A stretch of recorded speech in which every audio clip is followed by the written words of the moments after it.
Whodunnit Doris is the Christmas-themed 14th episode of the 4th season of the Doris Day Show. This is directed by Marc and as always there will be spoilers from now as I go through the episode and share some thoughts.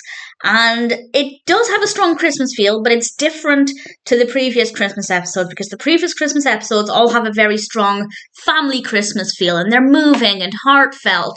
And I think the absence of Toby and Billy was really strong in this episode, and it definitely felt very different.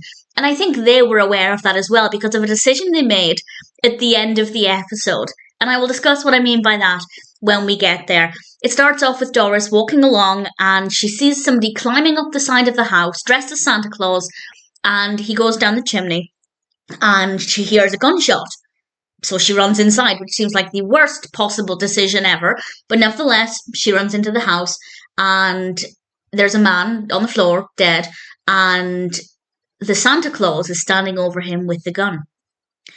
And eventually, people arrive, the police arrive, and the Santa Claus is saying that he didn't do it.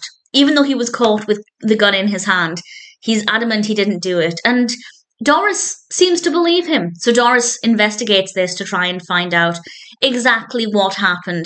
And I have to say, it's a fun story. I didn't work it out. I didn't find out who done it, as it were, until the episode revealed it.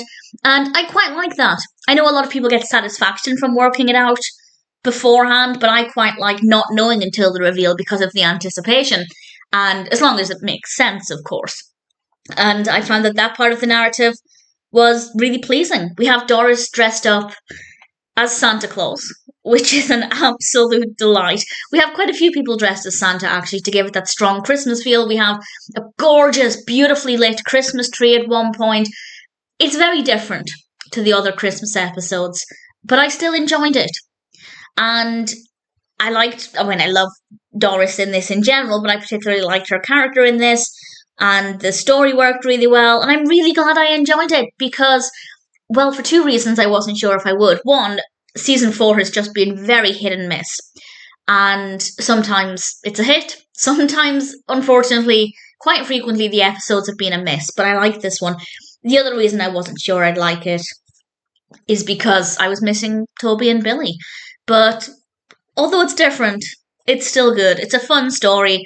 I rather liked it. Nice narrative, well executed. Doris was brilliant, so no issues there. And right at the very end, as I said, I think they realised that it would feel very different to the previous Christmas episodes, because right at the end, well, actually, the previous Christmas episodes all end with a very beautiful, heartfelt message that Doris says to the camera, wishing viewers a Merry Christmas. And that just wouldn't really fit in with this episode. It wouldn't really fit in with the feel of season 4. It's not a very heartfelt season.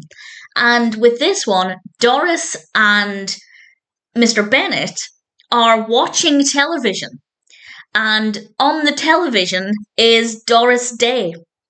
They even point out it's Doris Day, and Mr. Bennett doesn't know who she is. And it's funny. I liked it. And Doris Day on the TV set delivered that heartfelt Christmas message, which I thought was a nice way of getting around it. And it's not the first time Doris Martin has talked about Doris Day, and it always amuses me. I always find that very funny. So it was a sweet way to end things and definitely quite amusing. It's not my favourite Doris Day Christmas episode, but that being said, I actually did enjoy it.